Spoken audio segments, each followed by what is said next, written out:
Hello, everyone. Welcome to our webinar. We'll get started in just a few minutes.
All right, let's go ahead and get started. Welcome to our webinar today. My name is Justin D'Souza. I'm a quantitative specialist here at Statistics Solutions. Today, we will be discussing SPSS data cleaning and management. So kind of the steps you'll take once you've extracted your data.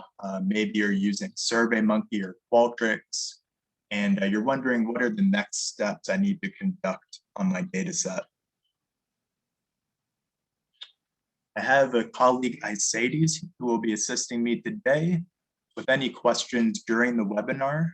So please type those into the chat box, and Isades will provide a response. If we have any specific questions about the webinar or about statistics in general, I will answer those at the end of the webinar.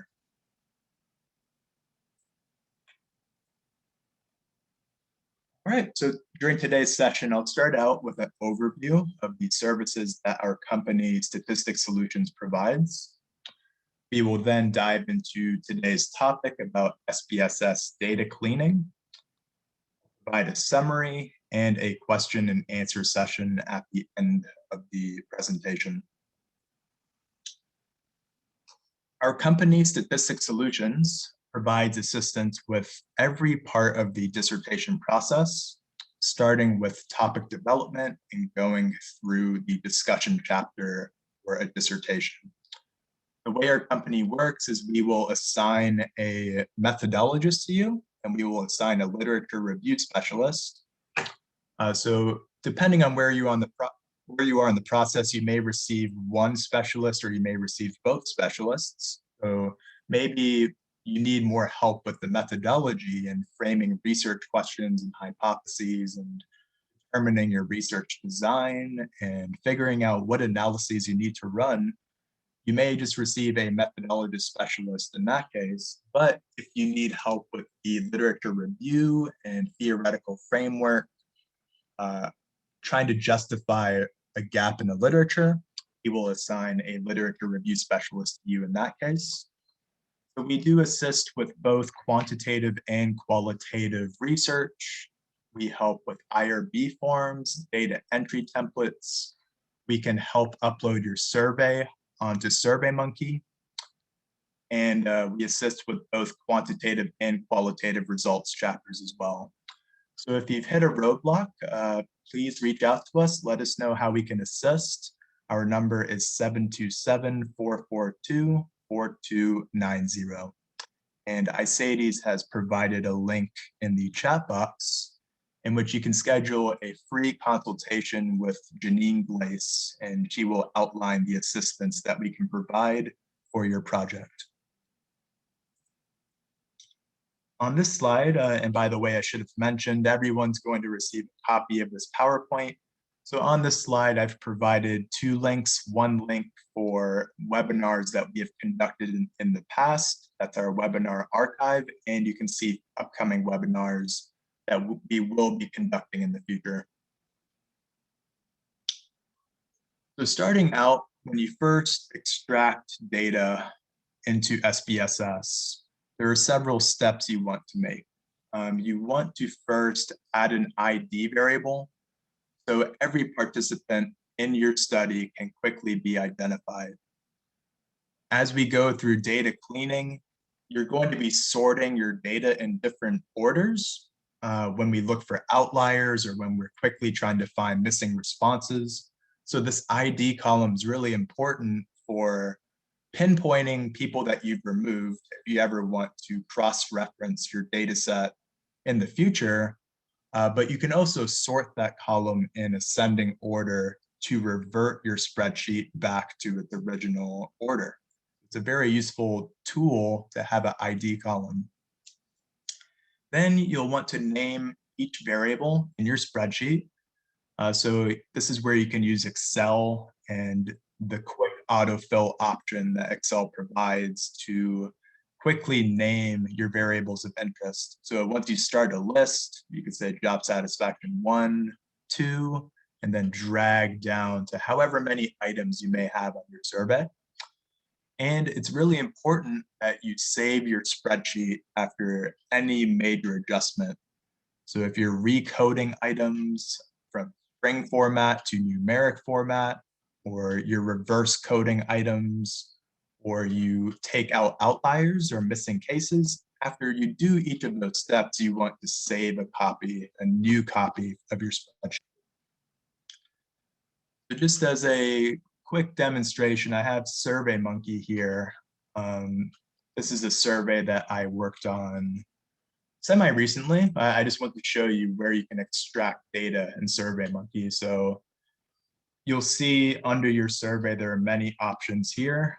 You'll go to Analyze Results once you've decided to close the survey.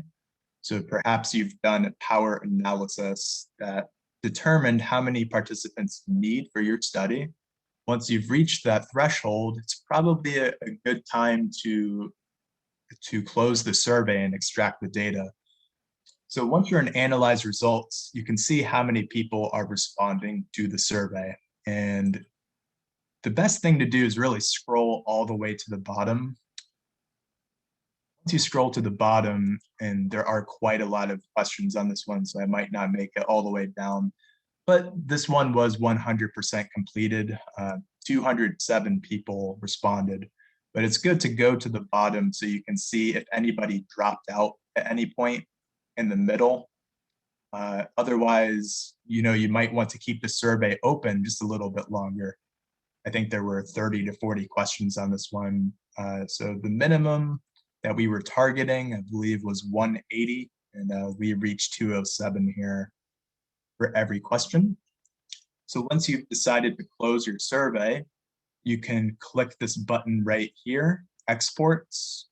And in SurveyMonkey, you need to have a gold account, I believe, to do this, but you can click New Export, and you want to download individual responses. What that means is you get every single participant's full response to the survey, as opposed to summary data, which is summarizing collectively how the sample responded. You want individual responses for crunching numbers typically. So I'll click this, then you can see they provide 4 different formats for downloading the data. So we have XLS and CSV. Those are both spreadsheets that can be opened in Excel.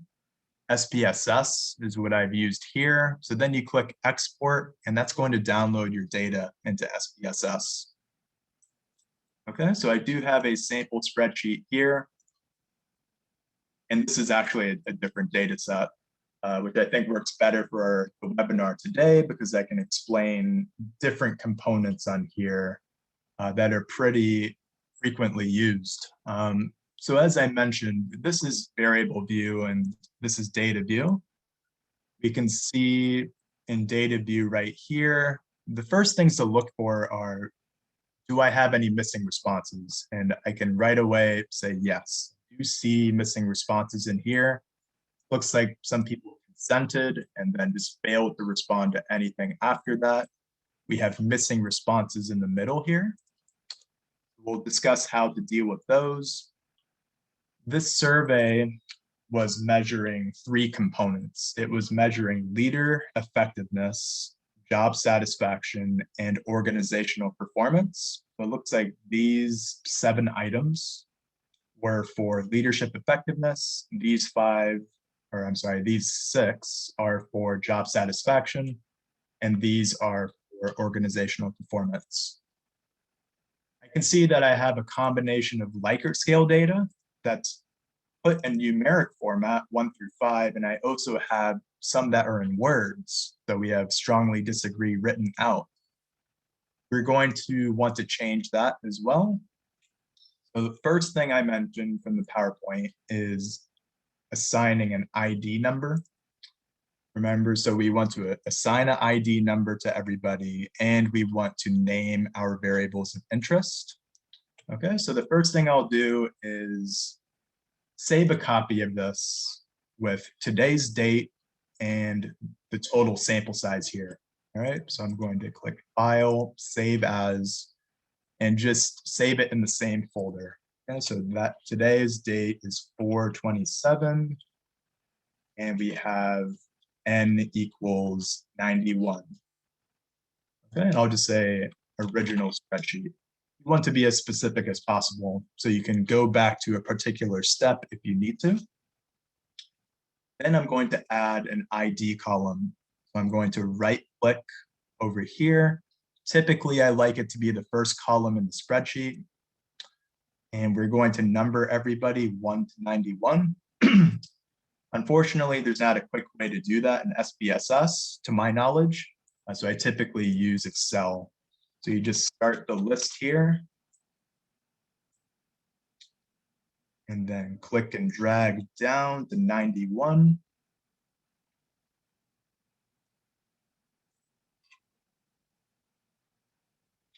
Okay, so everybody has an ID number now. And hypothetically, say I just sort a random column in ascending order. I can see the missing cases here. This has changed the order of the spreadsheet, as we can see through the IDs. If I just sort ID and ascending order now, we go back to the original order. Okay, so we'll give that a name. Now I'm going to name these variables of interest here. So I'm going to go into Excel again. And we have 7 leadership effectiveness. So leader effectiveness 1.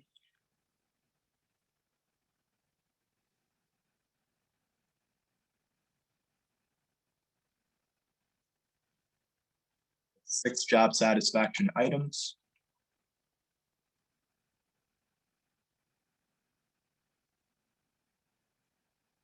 And we have 5 organizational performance items.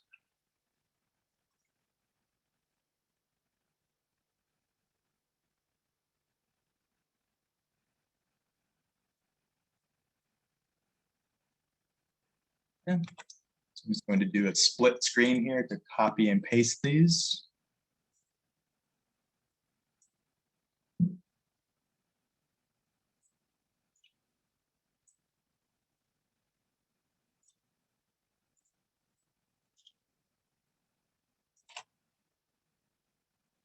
All right, so that's step 1. So then I'll save this again and just say IDs and variable names. Assign.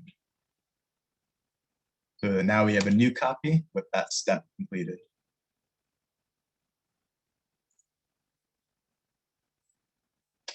The next step is recoding your variables. So we have to recode Likert scaled items from string format to numeric format.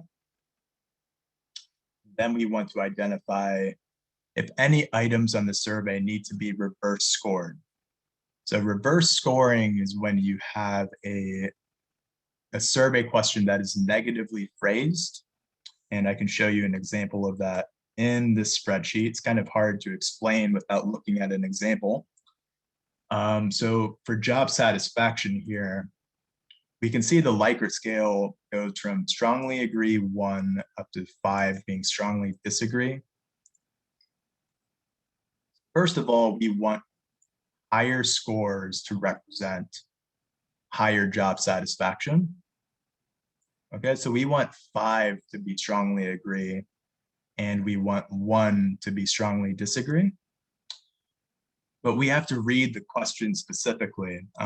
If someone says my job responsibilities are clear, we would want a 5 being strongly agree, and we would want a 1 to be strongly disagree in that case.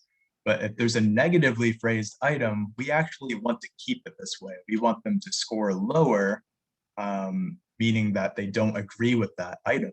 So this question here, I am not provided with the tools and equipment that I need to do my job, and I am not satisfied with my job security. You see how those are both negatively phrased items. We would want a 1 to be strongly agree and a 5 to be disagree. We're hoping that they disagree with these statements, which means that they actually have higher job satisfaction. Typically, when you look at scoring instructions, it will explain what items need to be reverse scored, but there is the rare scenario where it doesn't tell you, and you'll have to read the questions, kind of make that decision on your own. So what I need to do here is reverse score the positive items. I need a 5 to be strongly agree. So what I'm going to do is go to transform, and I'll do recode into different variables. You can do same variables, but then you're eliminating what you have here. I like to create new variables for this step. So I'm going to put in job satisfaction 1, all the positively phrased items, 1, 3, 5, and 6. Okay, so then I'll just give this a new name. We have to identify what this new variable is going to be called. So I'm calling it job satisfaction 1 reverse, and then do the same thing for these. 3, this is 5, this is 6. Then we need to flip the Likert scale. So I'm going to go to old and new values. And I'm going to put a 1 in here. A 1 becomes a 5. Strongly agrees becoming strongly disagree. 2 becomes 4. 3 is 3. 4 is 2. And 5 is 1. Okay. So what I'm going to click here is paste. Paste is going to give you what's called a syntax file. Syntax allows you to quickly replicate any steps that are done in data management or data analysis. So syntax here is the code that is being done to reverse code those items. Okay, so if I have this SPSS spreadsheet open and I have this syntax file, I can highlight this code and click run. And you'll see down here where my mouse is, these new variables are going to be created. I'm just highlighting this, clicking the green arrow right here, and now those items are there. So this is a good step as well, using syntax to allow people to replicate the analyses that you're doing. They can kind of see step by step what procedures you took. Okay, so this is, what I'm doing here is just putting a comment. To use an asterisk, you can say what this step is doing. So I'm just going to say reverse scoring negatively phrased items. Actually, these are really positively. For positive items that we flipped the Likert scale on, okay? So then I want to put these in order with job satisfaction. So Just make sure it goes in sequence. 1, 2, 3, reverse, 5, reverse, 6, reverse, and move the original items to the bottom. So 1, 3, 5, and 6, and move these to the very bottom. Okay, so that's reverse scoring. The next thing we can look at is changing string variables to numeric. Right now, because these are words, SPSS doesn't recognize what numbers on the Likert scale these apply to.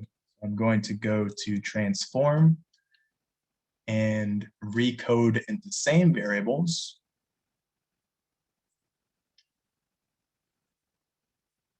And then I'm going to put over all the organizational performance items.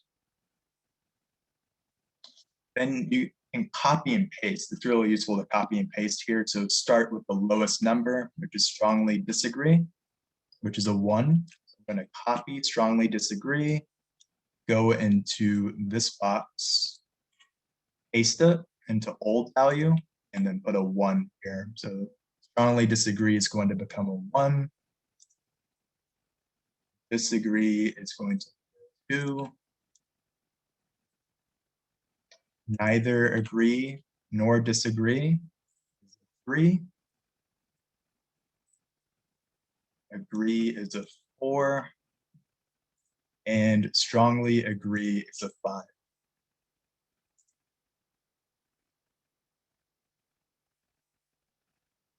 I'm going to paste this syntax as well. You want to keep a track of what we're doing. So I tend to use paste quite a bit. And I'm going to run this code, and you'll see this is going to change now. Okay, so now we have all numeric data. Still in string format, as you can see right here, and you can see that with the little A symbol. So it still thinks words are in this data, but we can change it right here to numeric. These are all numeric. Then I can just copy and paste numeric down for the other ones. Okay, so now we've taken care of recoding and reverse scoring.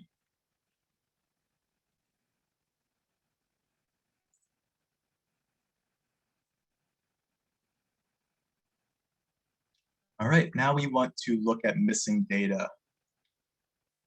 So there are so many different ways to take care of missing data, depending on the resource or reference that you read.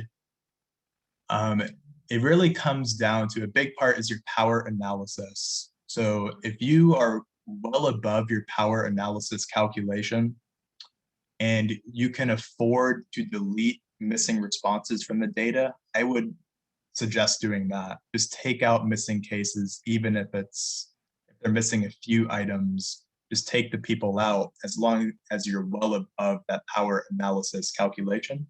However, if you're hovering around the power analysis, or if you're below it, like say you needed 80 people based on the power analysis, but you're at 76, you want to retain as many people in your survey as possible.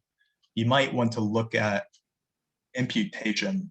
So you can use mean imputation or median imputation to replace missing values, or you can even use predictive imputation to predict what missing responses are. That's a little more complicated, and there are a lot of references on that in the literature. I tend to take the average of missing values. Okay, so if somebody just failed to respond to any portion of the survey after providing consent, I just take those individuals out. A quick way to find missing responses is by picking any random column and sorting that column in ascending order. This. Okay, so we can see where people are missing items. Okay, so this one. So we can see these 5 people have not responded to any of the survey. So I'm going to take these people out.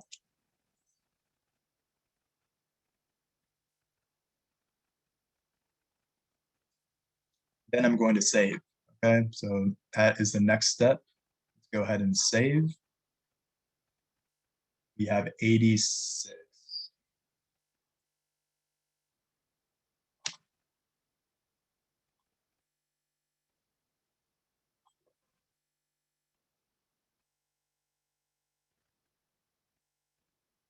Okay, so then we have cases in the middle where people did not respond to individual items.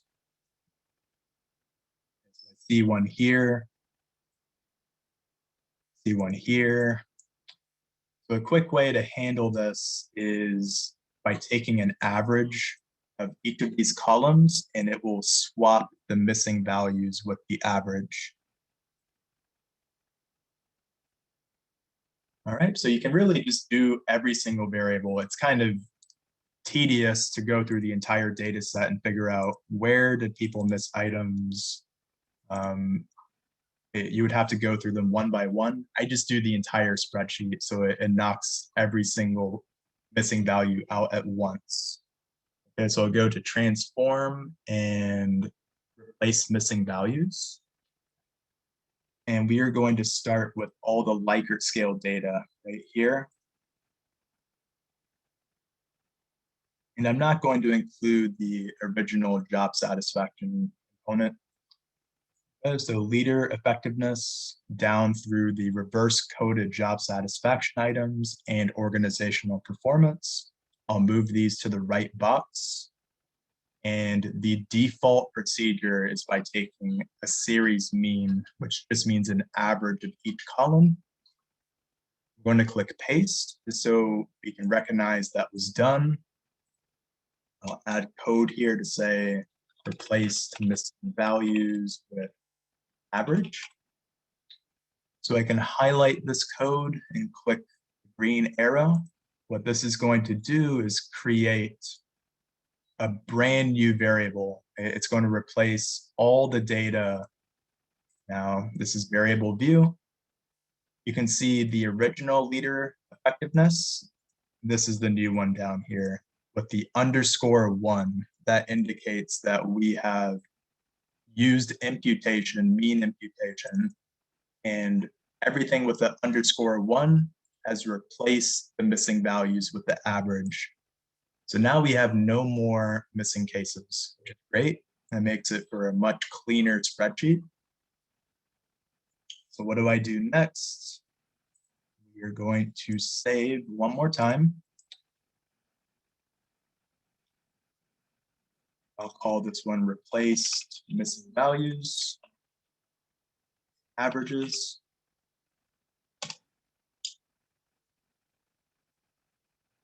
All right. Going back to the presentation, you then want to follow the scoring instructions for your survey. So typically, if you're using a Likert scale survey, there will be scoring instructions online somewhere. You might have to reach out to the authors as a last resort. You might have to send them an email and ask for scoring instructions. Typically, what you do is you take an average or a sum of the respective items in the scale to make the variables. You then want to remove outliers. I'll show you how to do that. So basically, you're standardizing every single composite score. And if there are extreme values that are very large or very small, we want to take those out. Then you want to test for reliability with Cronbach's alpha. Okay, so for these three variables, I know for a fact that the subscales or the composite scores are developed by taking an average of all the items in the scales. To do this, I'm going to go to transform and compute variable. First one we'll call leader effectiveness overall. And I want to take an average or a mean. Mean is the command for this. I can then select individual items. I could select this one, hit comma, this one, this one. But if the items are in sequential order, then you can just put the first one and the word to and the last one. Okay, paste. Then we can run that code. You can click OK right away. I mean, I'll show you that just because I haven't illustrated that so far. I've been hitting paste every time because I'm in a habit of using syntax, but you can just click OK here and it's going to generate the variable. Okay, but I would get into the habit of developing syntax whenever you do an analysis. Okay, so we have leader effectiveness here. Then we'll do job satisfaction next.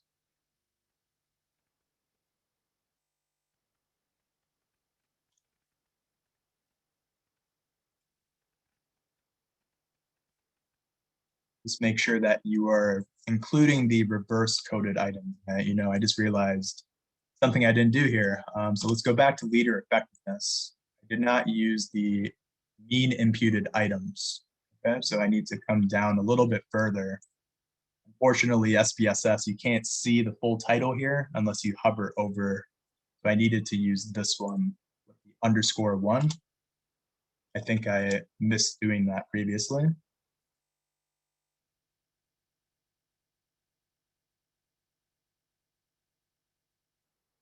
And then job satisfaction.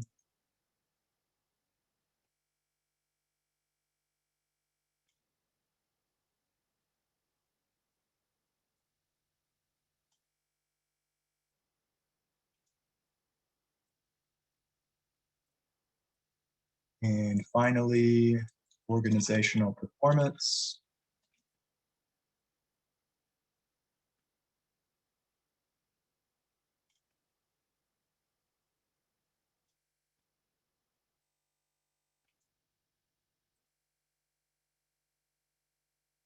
I'm going to get rid of this one because this did not take into regards missing responses. So I'm going to delete that and run the syntax for these three.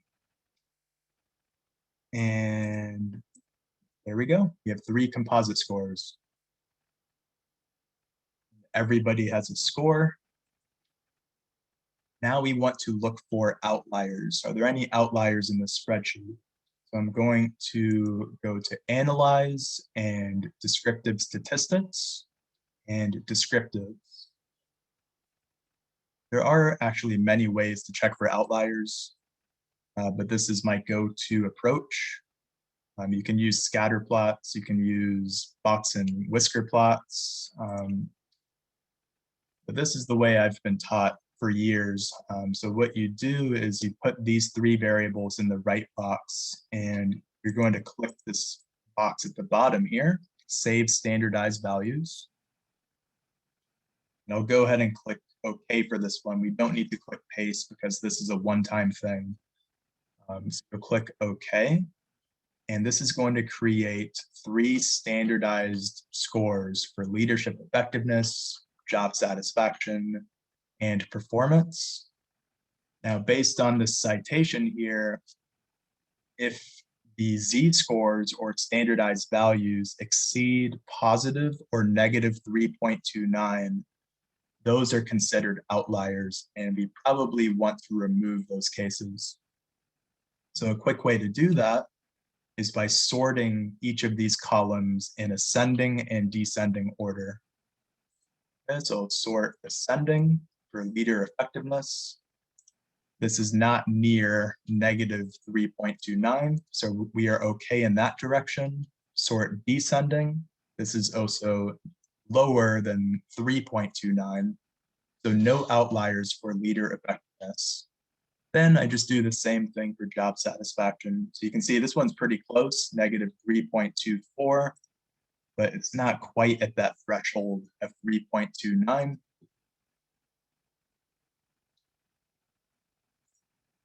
So no outliers for job satisfaction or organizational performance. So we don't have outliers in the spreadsheet, which is fantastic. So this is essentially our final spreadsheet. So I'm going to save a copy of this.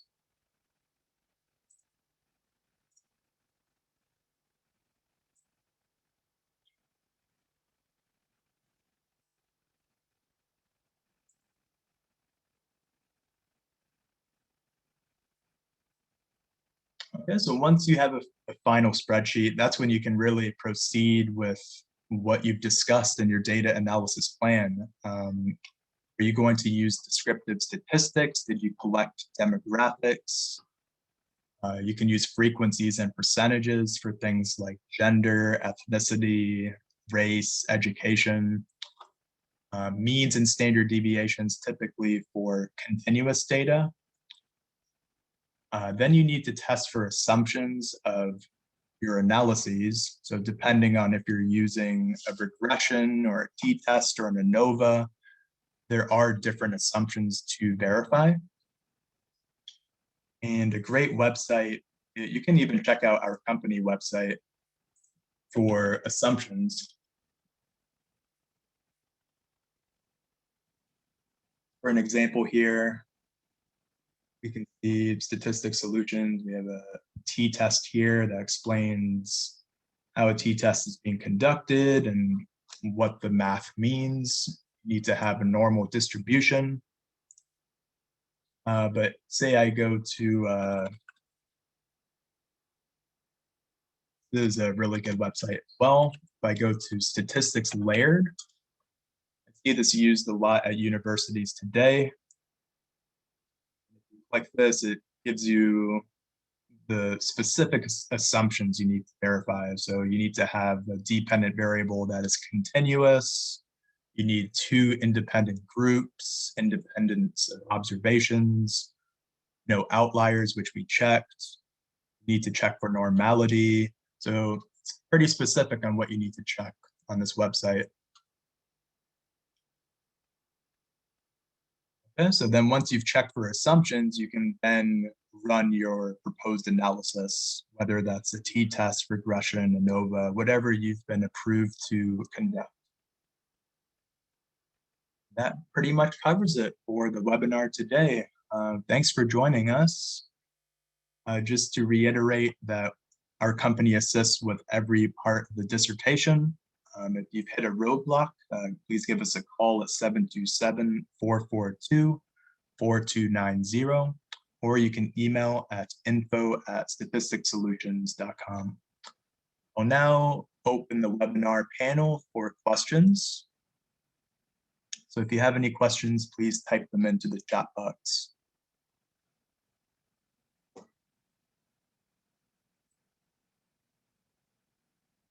Okay, I do see that Isades put links in the chat box for upcoming webinars and scheduling consultations. And we're going to send everyone a copy of the presentation. So Sandra asked us a question about intellectus statistics. Is intellectus used only for quantitative data?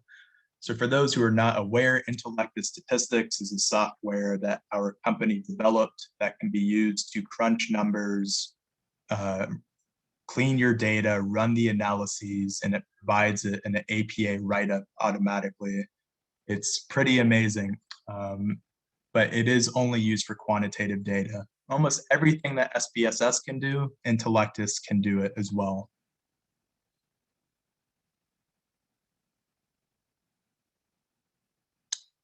Can I show a power analysis example? Sure. Okay, let's see. So typically for power analysis, I use GPower. I'm opening right here. GPower is a free software. I think it's a German company that developed it. So if you just type GPower on Google, and it's the first link. Actually, let's see. Power, maybe I need to be more specific. GPower download.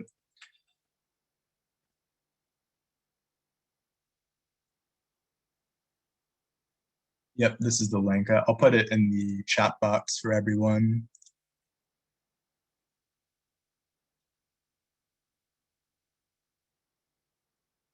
Okay, it's in the chat box. You'll scroll down a little bit and you'll see this download link. So you can download it into Windows or Mac. It's a pretty small software. This is what it looks like. So for instance, we were talking about t-tests when I was looking at assumptions. Say we're looking at an independent sample t-test, differences between two groups. So you'll come to the t-test family, and then we are looking for differences between two independent means or two groups. We're doing a two-tail test. And typically in the social sciences, a power of 0.8 is used. A medium effect size is going to be the value. If you hover your mouse over this box, it will tell you what is a small, medium, or large effect size. The cutoff for significance is 0.05. And putting these parameters in and clicking calculate, you can see that the minimum sample size is 128 participants, which would mean about 64 in each of your two groups. So hypothetically, if you're comparing between males and females, you would need about 64 males and 64 females. That's the target to aim for.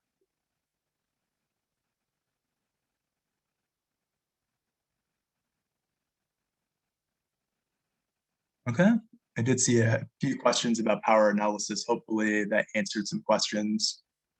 I believe we're doing a power analysis webinar in the near future, so come join us for that.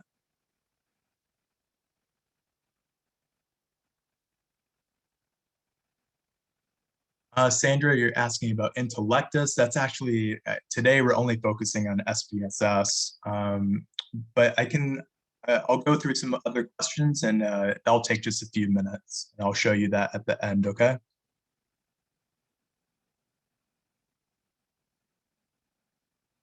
Yep, you're welcome. Thanks for joining.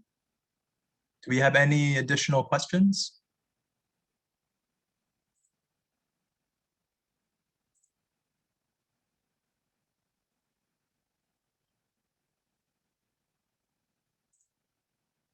Just keep in mind that we have the links at the top of the chat box. We're going to send everyone a copy of the presentation.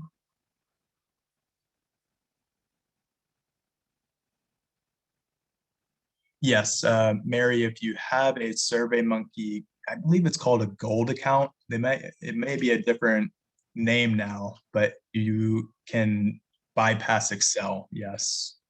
So as you can see here, I'm going to new export all individual responses. I think you can always extract into XLS or CSV, which are good for Excel, no matter what SurveyMonkey account you have, even the base version. But to do SPSS, you need to have a particular version of SurveyMonkey. Okay. But it is pretty easy. If you save it in Excel format, you can upload it into SPSS fairly easily as well.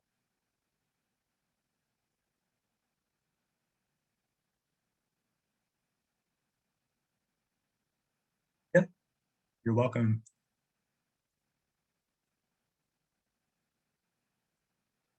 And to find an example of that, I can find a spreadsheet. I know not everybody has the SPSS option in SurveyMonkey. Let me find a small spreadsheet. These are all.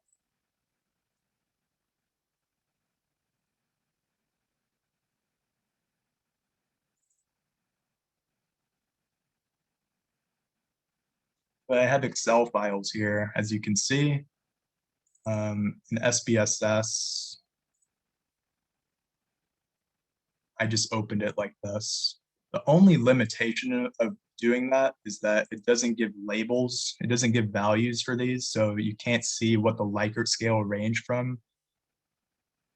And that's an advantage of having it directly downloaded into SurveyMonkey into SPSS. It will assign labels here or values to tell you one is strongly disagree, but sometimes that's not really a big deal. you might just need the numbers. You know what they mean. Okay, so that is an option.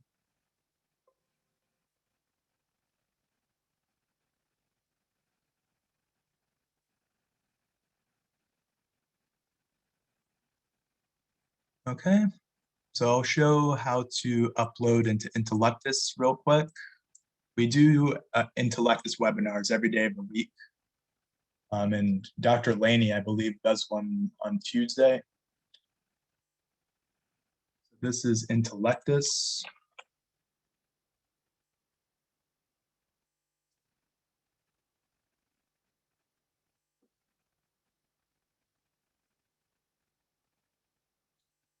And I need to find a sample spreadsheet to upload. So I'll do the one I worked on today. Okay, so you need to create a project, call it sample, and then we need to upload a file. We can use a URL link, or we can enter the data manually. You can do any of those. I tend to upload a file, which is an SPSS file or an Excel file, one of those two. I upload an SPSS file, that's a .sav. Then we need to find this file on the computer.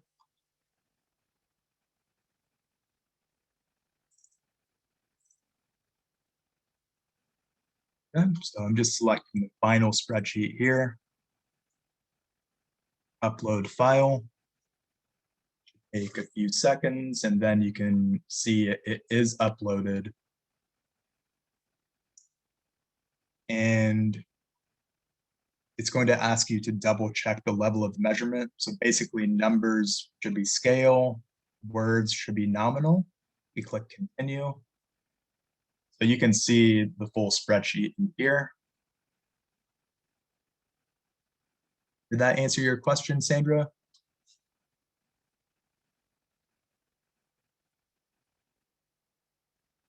Okay, perfect.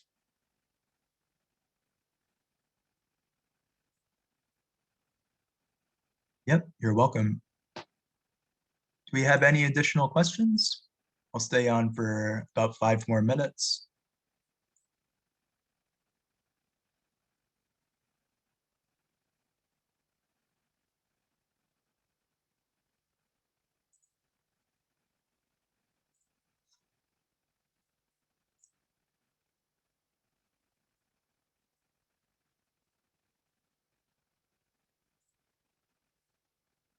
Here is our upcoming webinar page.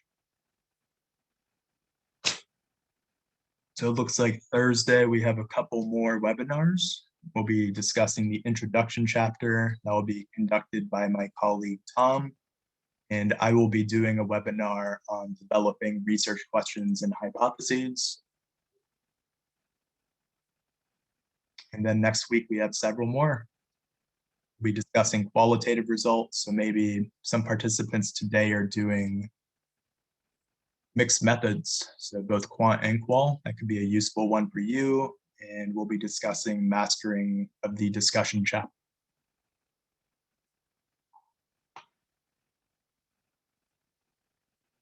Yep, thanks for joining, everyone.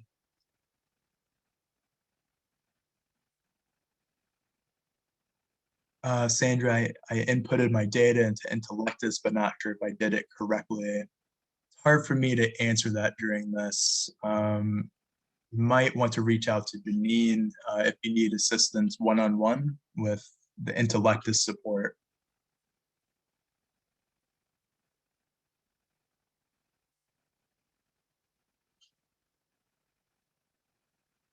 Okay. You're welcome.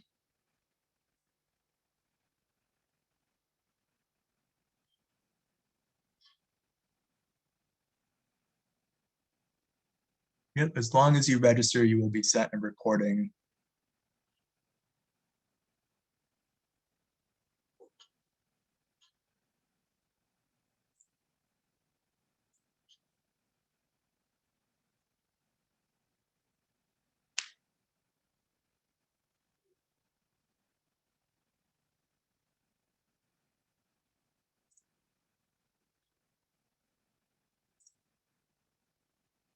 All right, everyone. Thanks for joining us. And come join us again for future webinars. Let us know if you have any questions.